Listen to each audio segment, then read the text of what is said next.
नमस्कार, जनता टीवी देख रहे हैं आप, आपके साथ मैं हूं खुशबू पांडे। बुलेटिन की शुरुआत करेंगे बड़ी और अहम जानकारी के साथ करेंगे। बड़ी खबर आ रही है उससे आपको रूबरू कराएंगे। बड़ी खबर, बड़ा अपडेट। इंडिया ने वुमेन्स वर्ल्ड कप जीता है। इस वक्त की बड़ी खबर आपको बता रहे हैं। सीएम योगी ने टीम इंडिया को बधाई और शुभकामनाएं दी है।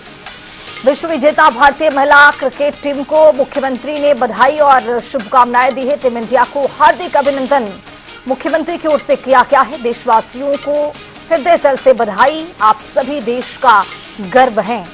और जो कल विमेंस वर्ल्ड कप में जो भारतीय महिलाओं ने अपना जिस तरह से जलवा बिखेरा है, वो अपने आप में एक अद्भुत दृश्य भी रहा है। और इसी को लेकर टीम इंडिया को हार्दिक अभिनंदन करते हुए उत्तर प्रदेश के मुखिया योगी आदित्यनाथ को देखा गया है।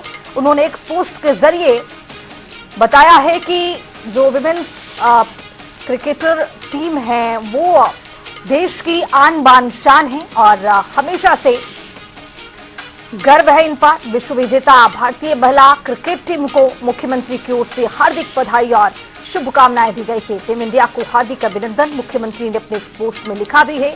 देशवासियों को हृदय तल से हार्दिक बधाई। आप सभी देश का गौरव है। ये मुख्यमंत्री योगी आदित्यनाथ की ओर से पोस्ट में ये लिखा क्या है, तो आइए देखते हैं पोस्ट में मुख्यमंत्री ने क्या लिखा है। मुख्यमंत्री ने लिखा है कि ऐतिहासिक विजय, विश्व विजेता भारतीय महिला क्रिकेट टीम का हार्दिक अभिनंदन।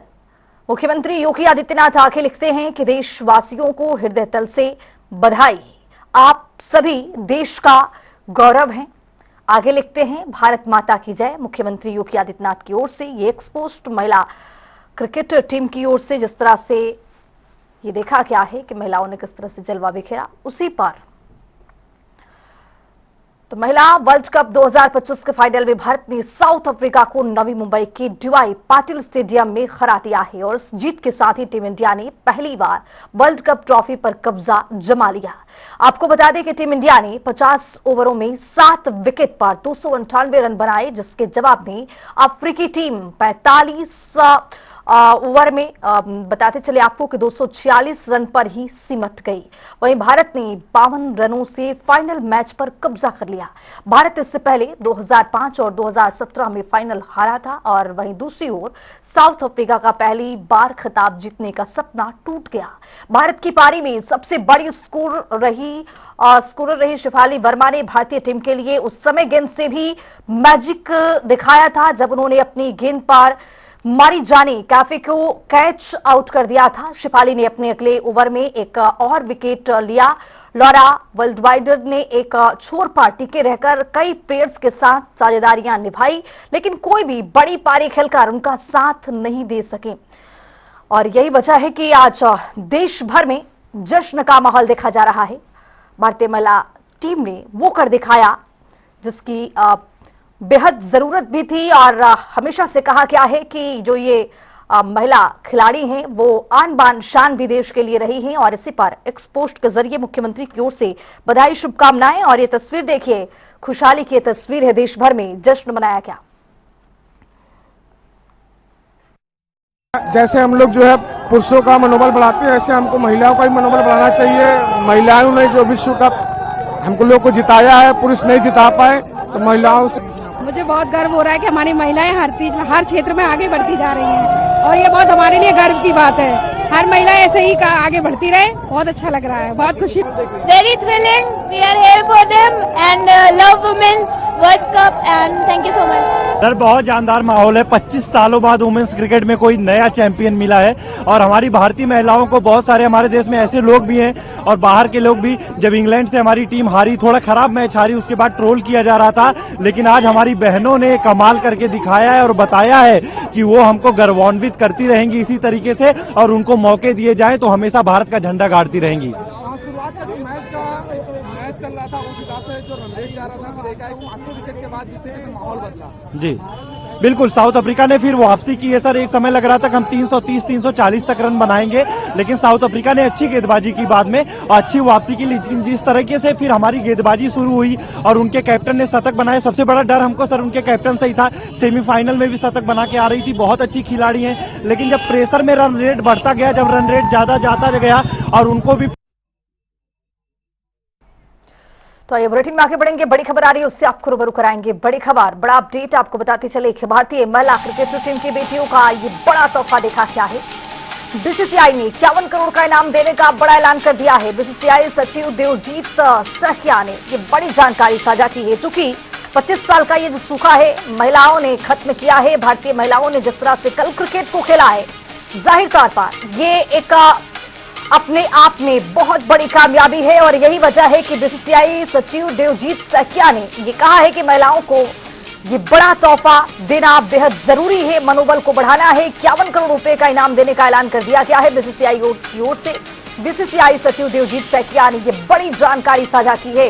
भारतीय महिला क्रिकेट टीम की बेटियों को ये बड़ा तोहफा दिया गया है ताकि जो मनोबल है वो अफजाई रहे। और जिस तरह से कल कमाल कर दिया भारत की छोरियों ने, बेटियों ने जिस तरह से झंडा गाड़ दिया, और यही वजह है कि 25 साल का सूखा भी एक तरह से खत्म हुआ है और अब हर जगह जश्न का माहौल भी। लेकिन ये देखा गया है कि बीसीसीआई की ओर से 51 करोड़ का इनाम का एक ऐलान किया गया है। बीसीसीआई सचिव देवजीत सैकिया की ओर से ये बड़ी जानकारी भी साझा की गई है ताकि इनका मनोबल जो है और अफजाई हो और ये और अपना नाम रोशन कर सके।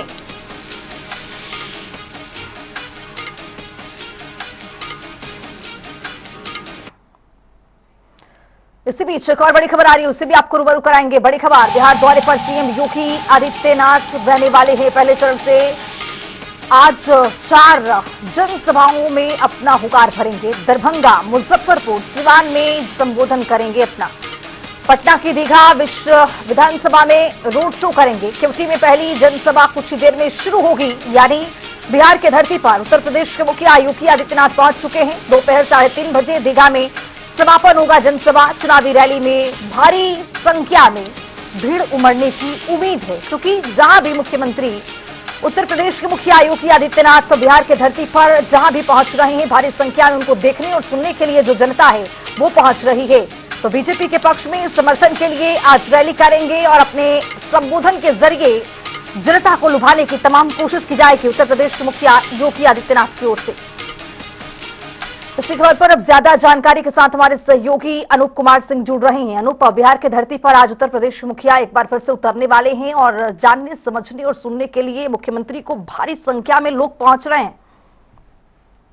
बिल्कुल सही बात है। मुख्यमंत्री योगी आदित्यनाथ की ताबड़तोड़ जनसभाएं बिहार की धरती पर हो रही और यही वजह है कि वहां पर जिस तरीके से मुख्यमंत्री योगी आदित्यनाथ की जनसभाओं में लोग पहुंच रहे हैं, एक बड़ी संख्या में लोग वहां पर पहुंचते हैं, निश्चित रूप से उनकी लोकप्रियता, उनकी जो संबोधन होते हैं जिसके कारण वहां लोग पहुंचते हैं और उनकी उत्तर प्रदेश में के साथ साथ जो बाहरी प्रदेशों में चुनाव होता है तो उनकी एक अलग से डिमांड रहती है कि मुख्यमंत्री वहां पर चुनाव प्रचार करते हैं। यही वजह है कि भाजपा ने उनको स्टार प्रचारक के रूप में एक बार फिर से बिहार की धरती पर जनसभाओं के लिए उतारा है और अब तक जो भी चुनाव प्रचार जिस प्रदेश में हुए हैं उसमें भाजपा को लाभ भी मिला है। लोगों को कनेक्ट करते हैं उनके संबोधन, प्लस उत्तर प्रदेश में जो कानून व्यवस्था, इंफ्रास्ट्रक्चर, ये तमाम ऐसी परियोजनाएं हैं जो धरातल पर उतरी हैं, वो एक मॉडल के रूप में भी मुख्यमंत्री योगी आदित्यनाथ प्रस्तुत करते हैं। वो चाहे कानून व्यवस्था की बात करें, कानून व्यवस्था किस तरीके से उत्तर प्रदेश में है उसका भी जिक्र करते हैं,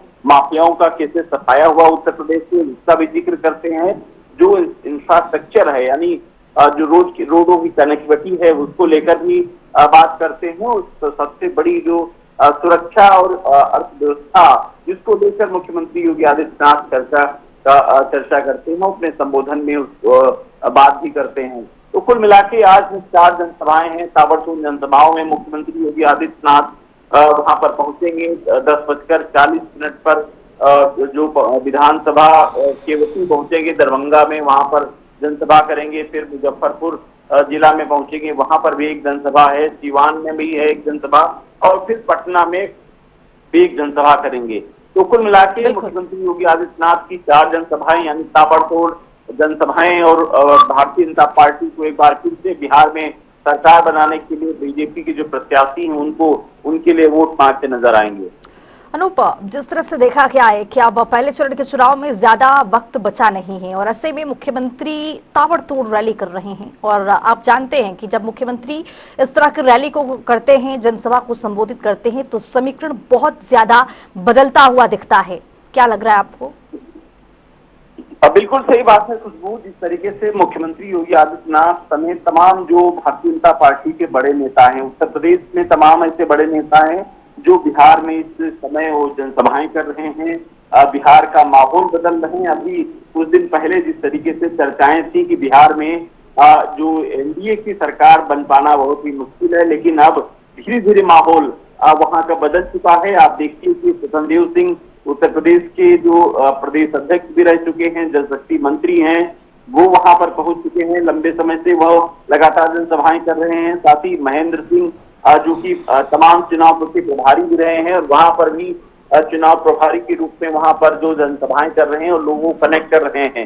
इस बीच बड़े जो नेता हैं, चाहे मुख्यमंत्री योगी आदित्यनाथ की बात करें या फिर केंद्र सरकार से केंद्रीय नेता हैं, वो भी वहां पर जनसभाएं कर रहे हैं। तो कुल मिला के एक बार फिर से एनडीए अपनी जमीन को मजबूत कर रही है। वो चाहे चेहरा मुख्यमंत्री का हो या फिर चेहरा प्रधानमंत्री खुद वहां पर पहुंचते हैं, तो माहौल इसी तरीके से भारतीय जनता पार्टी बनाने की कोशिश कर रही है कि जिस तरीके से जनसभाओं में भीड़ होना और भीड़ के बाद वो जनसभा की भीड़ वोट में तब्दील हो जाना, ये भारतीय जनता पार्टी को डैमेज कंट्रोल करने के लिए मुझे लगता पारंगत हासिल है। यही वजह है कि आपने किसी भी चुनाव में देखा होगा, भारतीय जनता पार्टी की अगर जमीन में थोड़ा सा दिक्कत यानी जमीन कमजोर होती है तो भारतीय जनता पार्टी उसको उपजाऊ बनाने के लिए यानी डैमेज कंट्रोल करने के लिए बखूबी प्लान के साथ तैयार करती है। तो उसी तरीके से आज जिस तरीके से मुख्यमंत्री की 4 ताबड़तोड़ रैलियां, परसों 3 रैलियां थी, तो ऐसे लगातार रैलियां चल रही हैं और केंद्रीय नेता भी वहां पर लगातार जनसभाएं कर रहे हैं।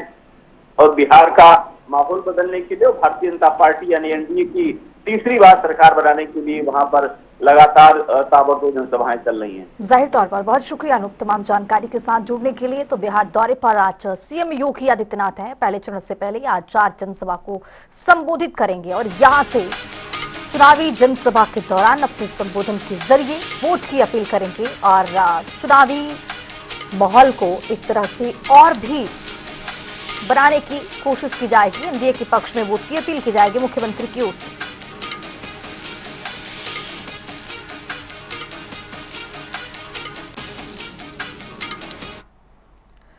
तो इसी बीच चित्रकूट से बड़ी खबर आ रही है, उससे आपको रूबरू कराएंगे। बड़ी खबर, बड़ा भीषण सड़क हादसा पेश आया है। अनियंत्रित कार और रोडवेज बस में आमने सामने टक्कर देखी गई है। 2 सगे भाई समेत 4 की मौत की सूचना मिल रही है। 6 लोग घायल हैं। 5 लोगों को प्रयागराज रेफर किया गया है। मृतकों की संख्या बढ़ने की आशंका है। बर्थडे पार्टी से बोलेरो सवार जो लोग थे वो लौट रहे थे। हादसा नेशनल हाईवे 35 पर हुआ है। खोगांव के पास ये बड़ा हादसा पेश आया है। चित्रकूट से आपको ये बड़ी खबर बता रहे हैं। भीषण सड़क हादसा देखा क्या है। अनियंत्रित कार और रोडवेज बस में आमने सामने भिड़ंत होने की वजह से 4 लोगों की मौत की सूचना मिल रही है। 2 सगे भाइयों की मौत की सूचना है।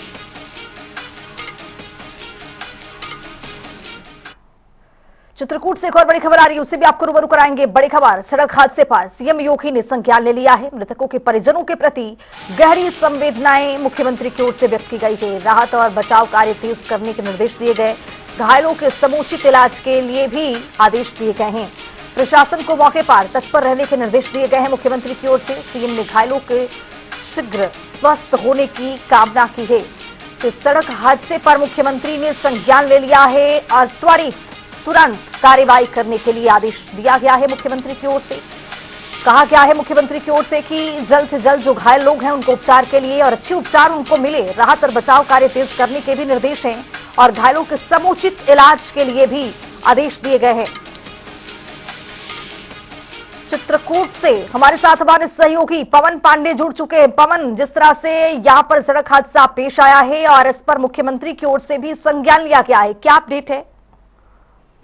जी देखिए खुशबू, ये पूरा मामला चित्रकूट के शहर कोतवाली क्षेत्र के खो स्थित NH 35 नेशनल हाईवे का मामला है, जहां पे देर रात बोलेरो सवार रोडवेज बस की टक्कर हुई, जिसमें तीन लोगों की, 2 सगे भाइयों सहित 3 लोगों की मौके पर मौत हुई, जिसमें 6 लोगों को घायल अवस्था में प्राथमिक उपचार के लिए अस्पताल भेजा गया, जिसमें हालत गंभीर होने पर 5 लोगों को प्रयागराज रिफर किया गया, जिसमें आज सुबह एक प्रयागराज में एक व्यक्ति ने दम तोड़ दिया है। टोटल 4 लोगों की मौत हुई है। जो बोलेरो ड्राइवर था उसकी भी मृत्यु हो चुकी है। मौके पर भारी पुलिस के साथ एसपी अरुण कुमार सिंह घटनास्थल का जायजा लिए हैं, जहां पे एसपी अरुण कुमार सिंह ने खुद अपनी गाड़ी में घायलों को बैठा के और जिला अस्पताल के लिए भर्ती कराया है उपचार के लिए। और इस मामले पर मुख्यमंत्री योगी आदित्यनाथ ने गहरा शोक व्यक्त किया है संज्ञान लेकर, और मृतकों को उपचार के लिए कड़े निर्देश दिए हैं। बहुत शुक्रिया पवन पांडे, तमाम जानकारी के साथ जुड़ने के लिए। इस खबर पर रहेगी हमारी नजर, चूंकि मुख्यमंत्री की ओर से यहाँ पर संज्ञान भी लिया गया है। प्रशासन को तुरंत निर्देश दिया गया है कि कार्यवाही इस पर की जाए, जो घायल है उनको जल्द सही उपचार, समुचित उपचार जो है वो मुहैया करवाया जाए।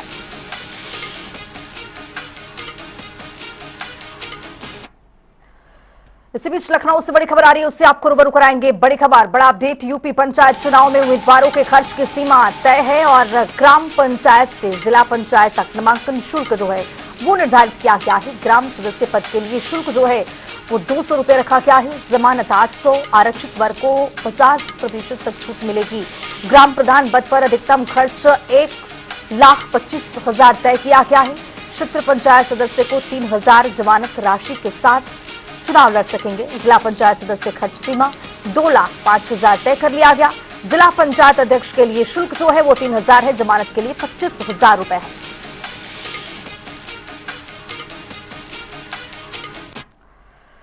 तो कानपुर देहात में एक सनसनी मामला सामने आया है, जहां जिंदा व्यक्ति को मृत घोषित कर उसकी पेंशन बंद कर दी गई, जिसके बाद वृद्ध देवी प्रसाद ने डीएम कपिल सिंह से गुहार लगाई। वहीं डीएम ने इस पर कार्रवाई करते हुए ग्राम सचिव को निलंबित कर जांच के आदेश दिए।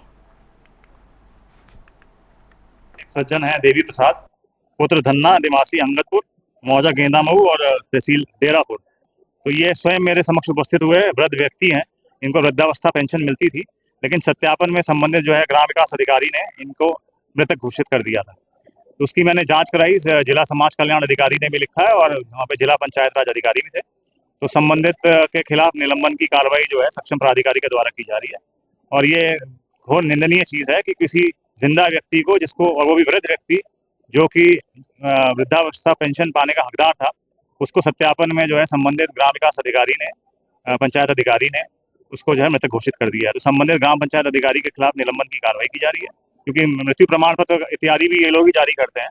तो ये बहुत ही असंवेदनशील का मामला है और इसमें सख्ती से जो है प्रशासनिक कार्रवाई की जा रही है।